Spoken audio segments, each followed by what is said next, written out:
ശമൂവേലിൻ്റെ രണ്ടാം പുസ്തകം 15-ാം അധ്യായം 11-ാമത്തെ വാക്യം.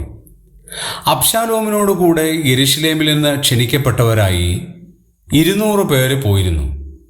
അവർ ഒന്നും അറിയാതെ തങ്ങളുടെ പരമാർത്ഥതയിലായിരുന്നു പോയത്. ദാവീദിൻ്റെ മകനായ അബ്ശാലോം ദാവീദിനെതിരായി രാജാവാകാനായിട്ട് ശ്രമിക്കുകയാണ്. ആരെങ്കിലും തൻ്റെ വീട്ടിൽ വന്നാൽ അവരെ കൈ നീട്ടി സ്വീകരിച്ച് അവരെ പിടിച്ച് ചുംബനം ചെയ്യുകയും അവരെ സ്നേഹം കൊണ്ട് പൊതിയുകയും ചെയ്യുകയാണ്. എങ്ങനെയെങ്കിലും അബ്ശാലോമിന് രാജാവാകണം. അതിനുവേണ്ടി എല്ലായിടത്തും ചാരന്മാരെ അയക്കുകയും കാഹളനാദം കേൾക്കുമ്പോൾ അബ്ശാലോം ഹെബ്രോനിൽ രാജാവായിരിക്കുന്നു എന്ന് വിളിച്ച് പറയണം എന്ന് പറയുകയാണ്. ഈ വാർത്തകൾ കേട്ട പലരും അറിയാതെ, ഒന്നും അറിയാതെ പരമാർത്ഥതയിൽ പോവുകയാണ്.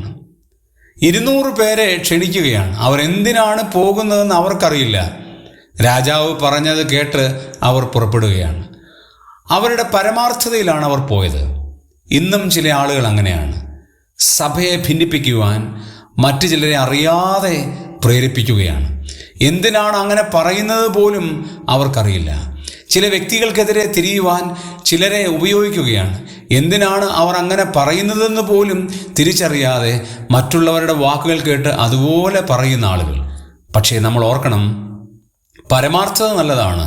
നാം ചെയ്യുന്ന ഓരോ കാര്യങ്ങൾക്കും നാം തന്നെയാണ് ഉത്തരവാദി എന്നുള്ള യാഥാർത്ഥ്യം നമ്മൾ തിരിച്ചറിയണം.